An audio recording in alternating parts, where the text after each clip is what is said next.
I want to welcome you to our kitchen today. Over the years, we've covered the top 10 foods never to eat. We've gone into detail on how you can lower blood pressure, cholesterol, triglycerides, and blood sugar by simply changing the food that you eat. But one of the most common requests that we always receive is simply this. Dr. Ted, you've told us over the years, what not to do. We want you to tell us what to do. So I want to welcome you to my kitchen today, and we're going to actually give you food substitutions that you can do for the top 10 foods never to eat to show you that you can eat well, you can live well, and you don't have to deprive yourself of anything.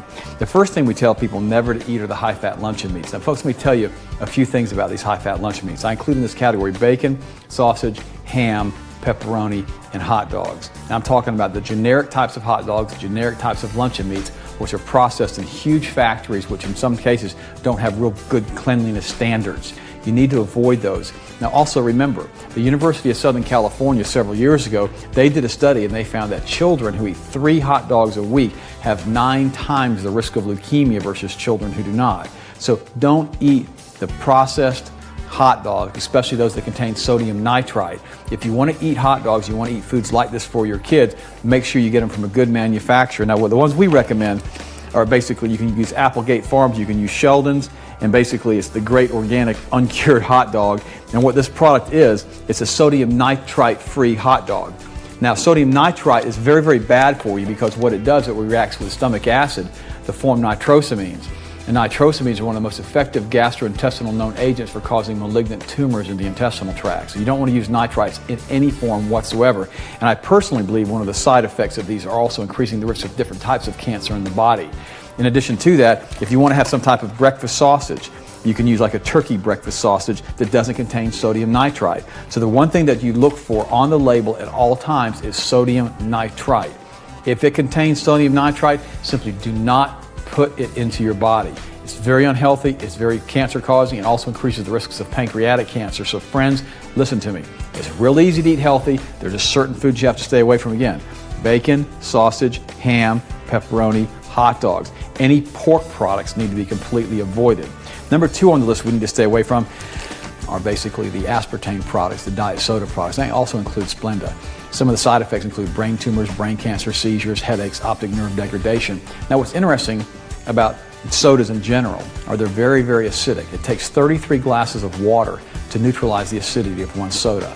So we always tell folks is avoid sodas at all costs. Don't give them to your children because it actually pulls the calcium right out of your body and can make your bones porous and increase the risk of osteoporosis and cause all types of problems in the bones of developing children. So children should never drink sodas, whether they're diet or regular sodas, because it really increases the risks of adult onset diabetes because there's so much sugar in a regular soda. So brain tumors, brain cancer, we need to avoid all that. Stay away from these artificial sweeteners. Now, there's some natural alternatives.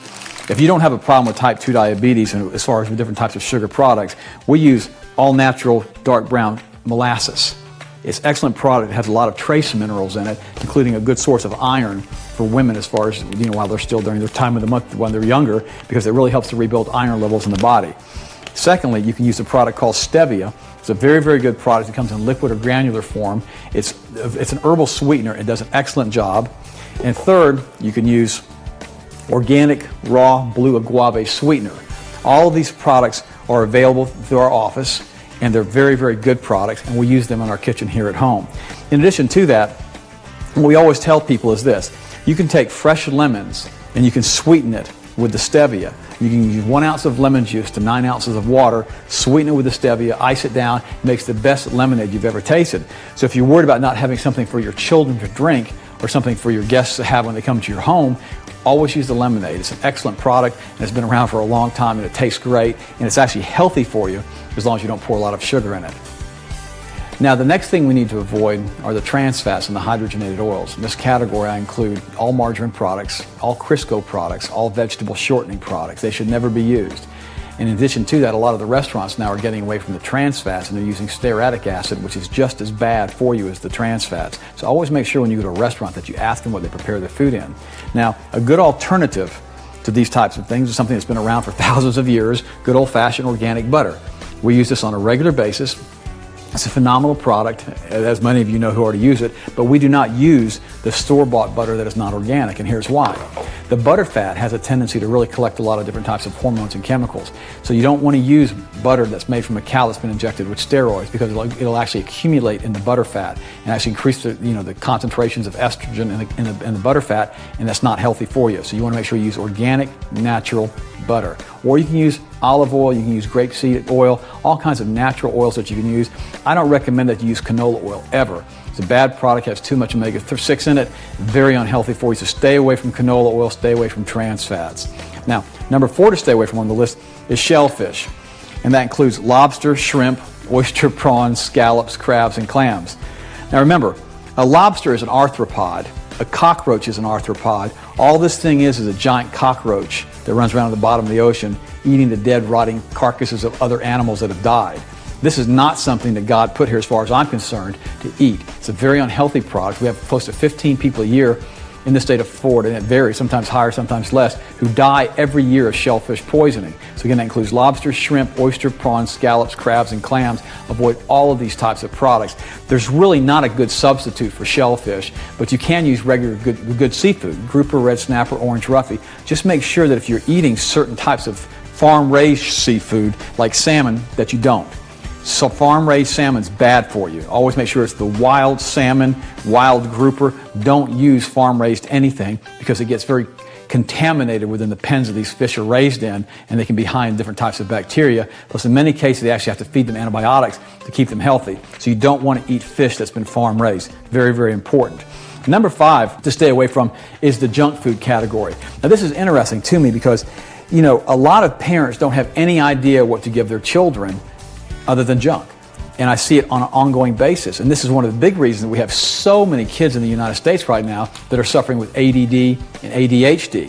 When you give a child a product that's sugary first thing in the morning, all that child does, and including, this happens with adults too, is you chase that blood sugar all day long. Your blood sugar goes up, your body dumps insulin. Blood sugar drops, you eat more junk, the blood sugar goes up, and so you have all these emotional swings up and down, up and up and up, up and down, up and down. Your attention span is bad, you can't stay focused. And that's what we tell folks all of the time. One of the primary factors that cause all of these problems, 15 million children in the United States, is diet.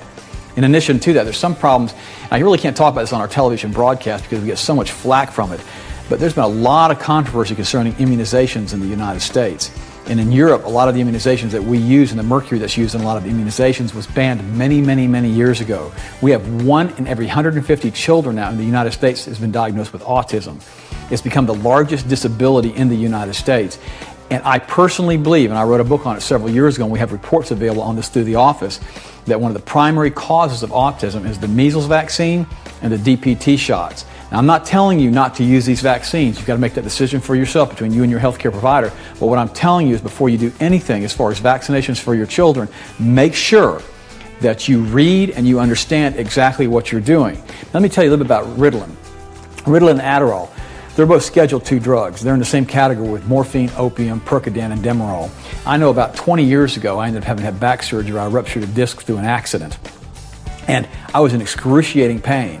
And I remember I had to, be rushed to the hospital and through the MRIs. And I remember one of the things they gave me for the pain was morphine.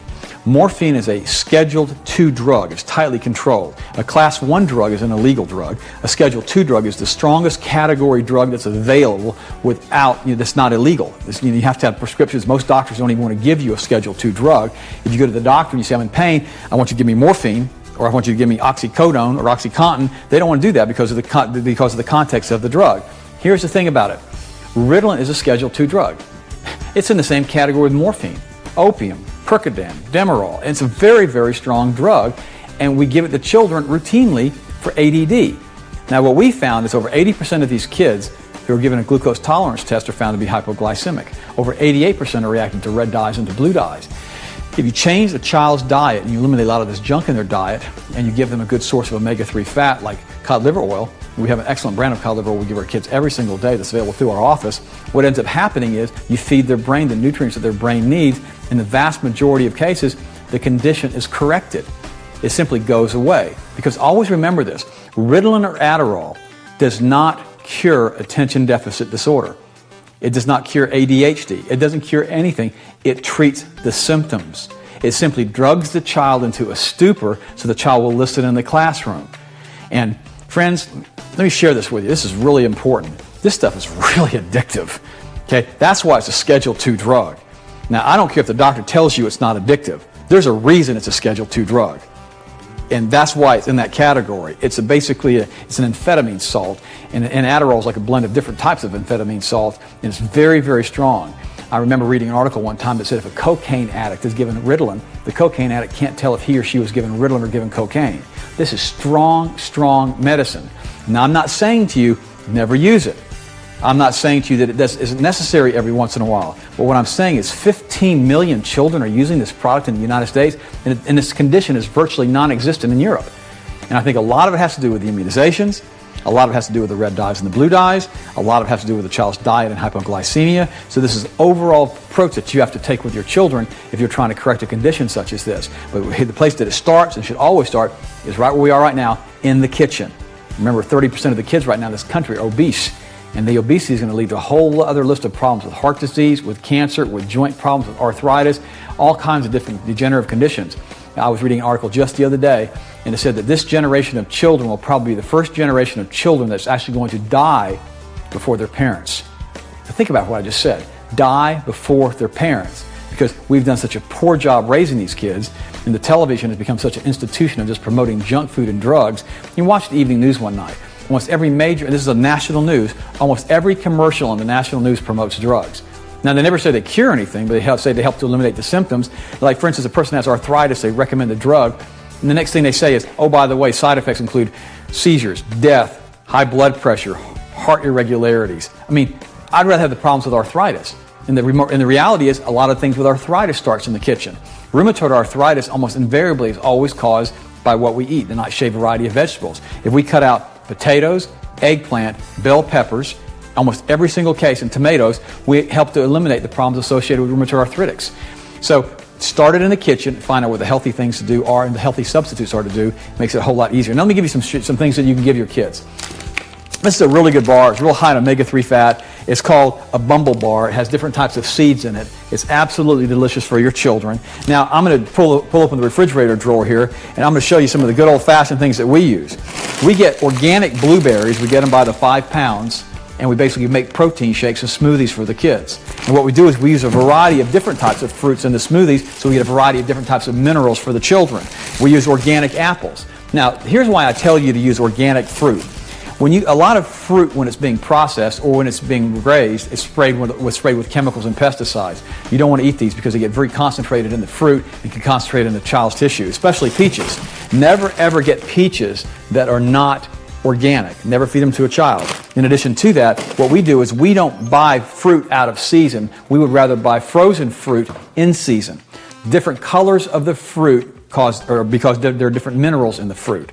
And always remember, a broad variety of fruits and vegetables is much healthier for you and for your children because of different mineral content. I'm a big believer in vitamins, and I believe that we shouldn't take certain types of supplements on an ongoing basis. But more important than the supplements are the foods that we eat on a daily basis, because those provide us all the different nutrients and the micronutrients our body needs to keep us healthy. So always remember, fresh fruits, fresh vegetables, and the fruits especially for snacks for children. You don't have to give them junk food and all these different types of chemicals in the junk food. Now, another category to avoid in that junk food subcategory is this: high fructose corn syrup. Never give yourself or your children any products that contain high fructose corn syrup. This is absolutely critical. High fructose corn syrup basically stops the production of a chemical in your body which tells you that you're full, and it releases a chemical that tells you that you're hungry. So you become ravenously hungry and you never fill up on high fructose corn syrup. You want to eat, eat, eat, and eat. And a lot of manufacturers know this, and they continue to put high fructose corn syrup in their products because it causes you to eat more and more of that product. So it increases their bottom line and increases your waistline and makes you have all kinds of health problems. Now, number 6 that we need to stay away from are the artificial spices like monosodium glutamate. Now, there's some natural spices that we can use in the kitchen that are actually healthy for you. Let me show you this. This is cinnamon ground extract, natural cinnamon, and what it does, it helps to metabolize sugar in the body, helps your body not to get fat. It's an amazing product. We have natural vanilla, basil, dill, garlic, chili powder, curry powder. There are all kinds of natural products that you can use in your kitchen that's going to be healthy for you in different times. And all these spices, I recommend people use as many spices as they possibly can because, again, all of these different spices have different minerals. and the different minerals are what really help to keep you healthy. But stay away from monosodium glutamate, which also contains a compound called glutamic acid, which actually eats holes in the brains of the laboratory animals it's tested on and your brain. That's why when you go to sometimes Chinese restaurants, you use MSG, and as soon as you eat the food, you basically get excruciating headaches. And the reason for that is causing brain damage immediately in your system. And your brain knows that. That's why you get the headaches from it. Your body's trying to tell you not to eat this product. Monosodium glutamate is one of the worst products you can put in your body. It should never be used by anyone. Now, number 7 is chlorine in the water supply. Now, again, this is one of the things that most people don't give their children. And most children don't like water. And here's why. It contains so much chlorine and so much fluoride and so much junk that it tastes bad. Now, the reality is, we talked earlier about using the fresh lemons in the water and lemonade for the kids. But let's talk a little bit more about water and why it's very important that you avoid different types of water products. This is inorganic calcium that came out of my water here at the house. Now, if you look at this, it sounds like glass, and there's a reason for that. It's inorganic calcium. Your body can't use it. And what ends up happening is when you ingest this product, when you drink water, you literally turn your arteries to stone. Have you ever heard the term hardening of the arteries? This is what hardens your arteries. This is the primary factor right here. It also contributes to atherosclerotic plaquing. Doctors have actually cut their gloves while doing bypass surgery on this product, on these types of calcium products, because they're so sharp they cut right through the latex gloves. It's called hardening of the arteries. Always use distilled or reverse osmosis water. We have an excellent distillation product that we have at the office and an excellent reverse osmosis if you prefer.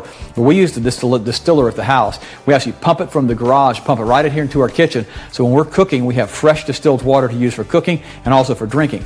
Plus, it comes out of the tap at the refrigerator, and the kids love it because the kids are always going to the refrigerator. Daddy, I want more water. I want more water. I want more water, because the water tastes good. Good fresh water that's been purified and made properly tastes absolutely wonderful without the chlorine and the fluoride. If we had detail, we'd go into how the chlorine and the fluoride are both deadly poisons and why they should never be used. You should never use toothpaste that contains fluoride. Always use toothpaste without fluoride. In addition to that, you should never use any products, even in your swimming pool, that contain chlorine. We have pool filters that are available for your swimming pool that basically use no chlorine. We've had a chlorine-free system in our house here for years, and the kids love it. Their eyes aren't all red, their skin's not all wrinkly when they get out of the swimming pool, and we get all the chemicals out of the water.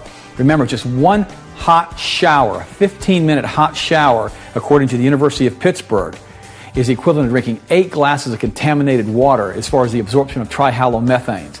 Because when you put all these chemicals together, you put them in a hot shower, they turn to steam, you inhale them through your lungs. And so you really need to be showering in water that's not contaminated also. Very, very, very important. Number 8, we need to stay away from high-fat dairy products. Now, what we do is we recommend like organic, low-fat cottage cheese for the kids. But what I really like for the kids, because remember, children don't need to be on a low-fat diet when they're young.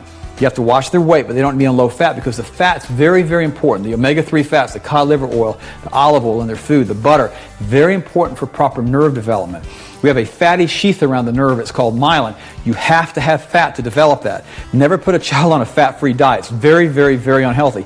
Every day our kids get cod liver oil in their diet to help develop this nerve. Now, what I do in order to get more nutrition into their food, like when we get the Organic Valley, we get the raw, sharp cheddar cheese. This is raw cheese. It's excellent. We use it in a lot of the recipes. And my wife will be talking about that also in the recipe preparation that she does today. But the high-fat dairy products need to be avoided when they're pasteurized and homogenized foods. I don't recommend using pasteurized, homogenized milk for anything. I think it's a garbage product. I think it's bad for you. It's bad for your children. And it's also been shown to increase the risks of juvenile diabetes. I don't recommend it. We don't give it to our kids at all. We use the raw products, and we use the different types of organic products. Remember, again, we mentioned earlier, the high-fat products pick up the hormones. And when you basically are eating a lot of high-fat products on an ongoing basis, you greatly increase the hormone concentration in these children. That's one of the reasons that girls, earlier and earlier and earlier starting their periods and starting into menses, because what's happening is they're basically getting so much estrogen in their diet. I remember a few years ago I was watching 2020. It's back when Geraldo Rivera and Barbara Walters was still back on. You can date that probably 15, 20 years ago. They actually had children down in Puerto Rico that had grown the breasts of full-grown women. These children were 2 years old, both boys and girls. And they basically traced it back to the hormones in the meat production in Puerto Rico. And they were saying how bad it was and how you should never eat hormone-laden chicken, hormone-laden food, or hormone-laden dairy products because it's unhealthy. So that's number 8 on the list. Now, number 9 on the list we tell people to stay away from is coffee. Now, occasionally if you want to drink a cup of coffee, I don't have a problem with that, but coffee really elevates cortisol levels. Cortisol is a stress hormone in the body. It makes you age real fast, makes you store body fat, makes you lose lean muscle mass, especially as you get older. Don't want that product. It's a very unhealthy product to use on a regular basis, and it's harsh on the system. So if you're going to drink coffee, do it in moderation. And women, be real careful with it, because caffeine through coffee has actually been shown to increase the risks of fibroid tumor formation in the breast tissue. They believe it's because of a methylxanthine that's in the coffee, and actually increases the risks of breast cancer, a lot of researchers believe. So women especially need to avoid coffee altogether. Now, a natural product that you can use if you want to kick in the morning is like green tea with ginseng. This is what we use here at the house before we work out. It's an excellent product. I can't tell you that it tastes good because I don't particularly care for it, but my wife, she loves it. But when I was in graduate school at Florida State, I used to drink a lot of coffee. And so, to me, I still like coffee, but I don't keep a coffee maker in the house because I don't want to drink it on a regular basis. So avoid it as much as you possibly can. Number 10 on the list, we tell folks never ever to put into their body or alcohol products. Now, I'm not talking about an occasional glass of beer or wine, but a few years ago, the wine manufacturers came up with, I feel, a bunch of bogus studies telling us that if we drink alcohol on a regular basis, that we can decrease our risks of heart disease. Well, they don't tell us if we drink alcohol on a regular basis, we increase our risk of pancreatic cancer, liver cancer, cirrhosis of the liver, alcoholism, osteoporosis, and breast cancer. Where those studies were originally done, they used the French people, and they said it was the French paradox. They said that what ends up happening is when you have a person who's drinking alcohol, it decreases the risks of heart disease, and they can prove that by the French people. Now, here's the reality about the French people. Number 1 is they don't overeat, they're almost all thin. Number 2, they don't use margarine or trans fats in their diet at all. What they do is they use butter or they use olive oil. That by itself will reduce your risk of heart disease. They increase the fiber in their diet, and the fiber by itself will decrease your risks of heart disease. So they're trying to take all of these other variables that are involved in the French paradox, eliminate them, and try to attribute the entire thing to the alcohol that the French are drinking. But what they forgot to tell you is those things that we mentioned earlier. French people lead the world in alcoholism, osteoporosis, breast cancer, all these different conditions. The French are very high in because they drink so much alcohol. And I've never heard anyone say that my life was a wreck and then I started drinking and everything worked out great. I've never heard that, but I've seen a lot of lives ruined because of alcoholism. Now, I'm not saying that if you drink a glass of beer or a glass of wine, you're going to become an alcoholic, but what I am saying is this: 10% of the population is genetically predisposed to start drinking. If they start drinking, they're genetically predisposed to become alcoholics. And guys, that's a pretty high risk. It'd be like flipping a light switch on 10 times, and out of that 10 times, once you get electrocuted. I don't like those statistics. In fact, I tell folks to stay away from alcohol in general, especially if you have alcoholism in your family at all. You need to avoid alcohol altogether. And remember, there are all kinds of natural things that you can do to reduce your risk of heart disease without drinking. You can take cod liver oil, omega-3 fats, which have been shown conclusively to reduce the risk of heart disease. You can take vitamin E. You can increase fiber in the diet. You can increase fresh water in the diet.